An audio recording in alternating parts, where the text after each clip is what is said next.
Pixel, c'est un spectacle étonnant qui mélange les arts numériques, donc c'est-à-dire la technologie, et les arts du cirque et de la danse. Voilà, donc c'est un beau mélange et c'est un spectacle qui tourne maintenant depuis 1 an et demi. On est à peu près à la 75e date aujourd'hui. Donc c'est un spectacle qui tourne énormément.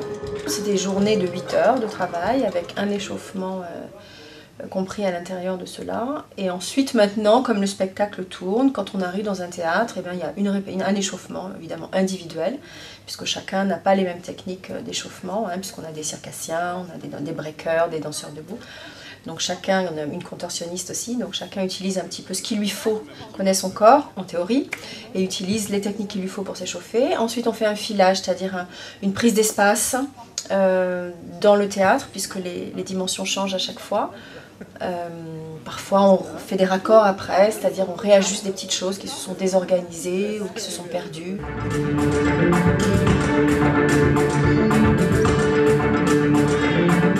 Physiquement c'est dur, psychologiquement c'est très dur. Mais bon, avant tout, on vit de notre passion. Je m'entraîne entre 4 et 5 fois par semaine. En danse, je parle bien en danse. On fait des entraînements collectifs avec les autres danseurs, tout ça.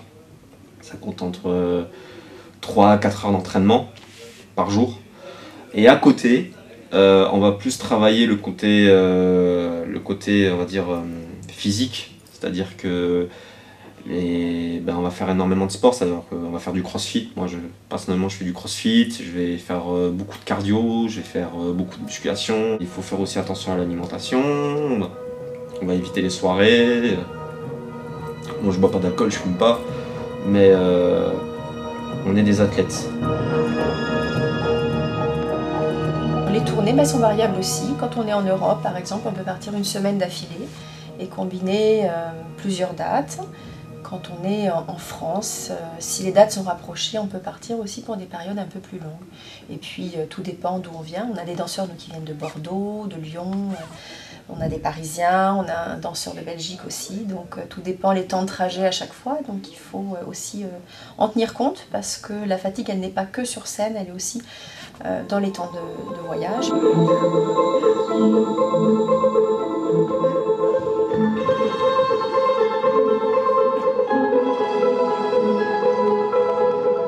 C'est quand même compliqué de gérer un planning comme on a à l'heure actuelle, avec plus de 100 dates. C'est compliqué de rentrer chez nous et de se dire bon on a un jour de libre, alors on court vite à l'entraînement. Surtout que voilà, on n'a pas tous la même vie, il y en a qui ont des vies de famille, il y en a qui ont des enfants et tout ça. Donc je sais que pour ma part, j'ai 2 enfants, donc c'est compliqué de rentrer quand j'ai un jour de congé, de me dire à ma femme et mes enfants, non, papa il n'est pas là, il va s'entraîner alors que je pars déjà toute l'année. Mais après sur des tournées, on essaie toujours bien sûr de s'entraîner, d'évoluer, parce qu'il ne faut pas rester non plus sur ses acquis.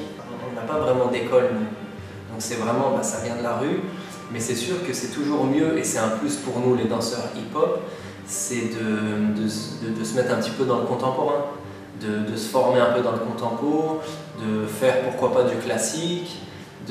Alors plus on se formera dans d'autres danses, plus ça va enrichir notre danse. On amène notre manière de danseur hip-hop d'une autre façon qu'un danseur pur hip-hop qui n'a jamais fait de formation.